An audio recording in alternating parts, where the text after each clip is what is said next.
He jumped up and screamed. Oh, sir, forgive an old man, I was joking, I can't see so well anymore, I'll give you as many horses as you want, right away sir, only don't shoot me.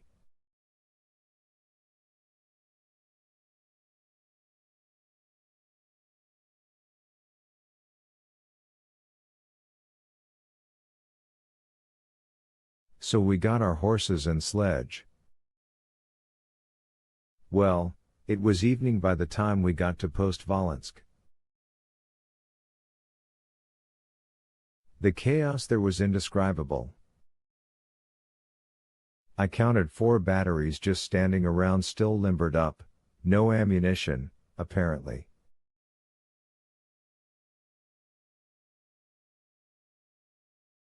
Innumerable staff officers everywhere, but of course not one of them had the slightest idea of what was going on.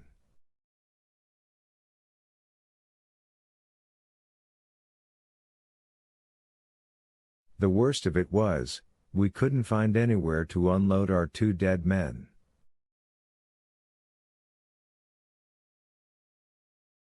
In the end we found a first aid wagon.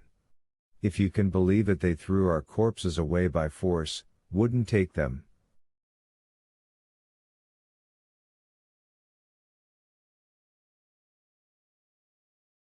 Told us to drive into the city and dispose of them there.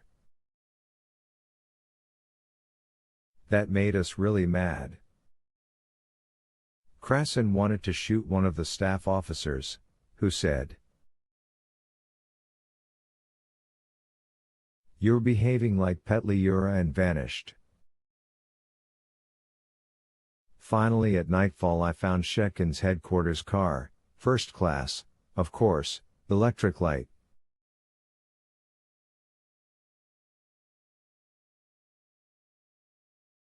And what do you think happened?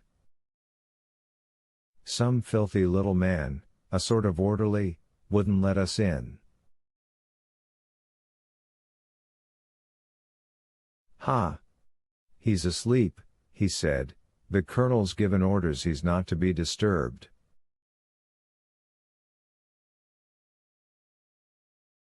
Well, I pinned him to the wall with my rifle butt and all our men behind me started yelling.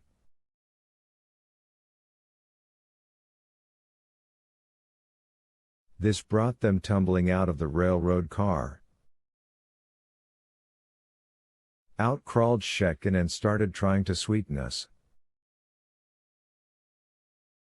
"Oh, my God," he said, "how terrible for you." Yes, of course, right away. Orderly, soup and brandy for these gentlemen. 3-day special furlough for all of you. Sheer heroism. It's terrible about your casualties, but they died in a noble cause. I was so worried about you. And you could smell the brandy on his breath a mile away. Ah! Suddenly Myshlayevsky yawned and began to nod drowsily. As though asleep he muttered. They gave our detachment a car to themselves and a stove. But I wasn't so lucky. He obviously wanted to get me out of the way after that scene. I'm ordering you into town, Lieutenant. Report to General Kartuzov's headquarters. Ha! Rode into town on a locomotive, freezing, Tamara's castle, vodka.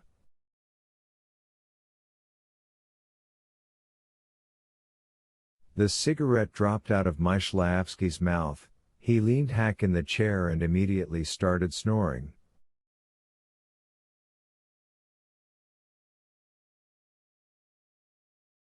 God, What a story, said Nikolka, in a bemused voice.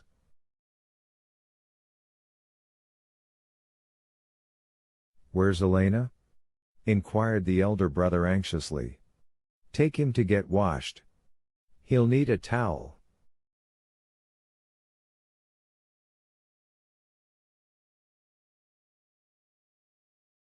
Elena was weeping in the bathroom, where beside the zinc bath dry birch logs were crackling in the boiler.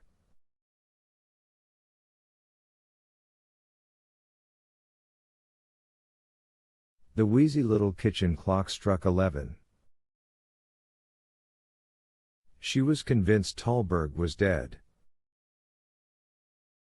The train carrying money had obviously been attacked, the escort killed, and blood and brains were scattered all over the snow.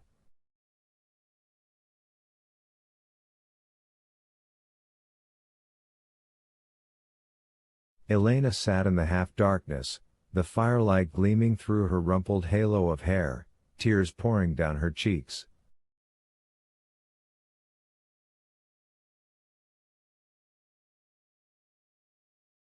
He's dead, dead. Then came the gentle, tremulous sound of the door-bell, filling the whole apartment.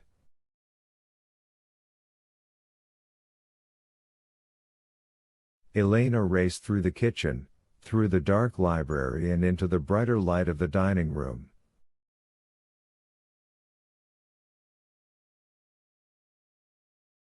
The black clock struck the hour and ticked slowly on again. But after their first outburst of joy, the mood of Nikolka and his elder brother very quickly subsided.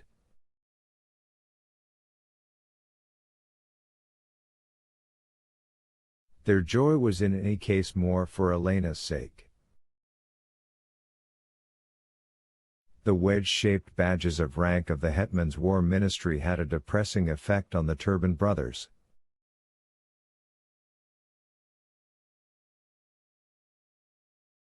Indeed, dating from long before those badges, practically since the day Elena had married Tallberg, it was as if some kind of crack had opened up in the bowl of the turban's life and imperceptibly the good water had drained away through it.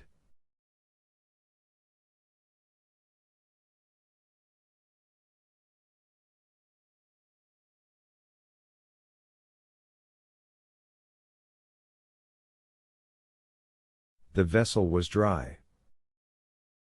The chief reason for this, it seems, lay in the double-layered eyes of Staff Captain Sergei Ivanovich Tallberg.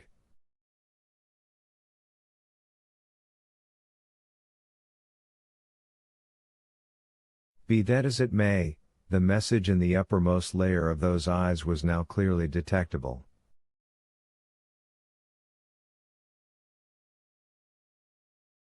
It was one of simple human delight in warmth, light and safety. But deeper down was plain fear, which Tallberg had brought with him on entering the house.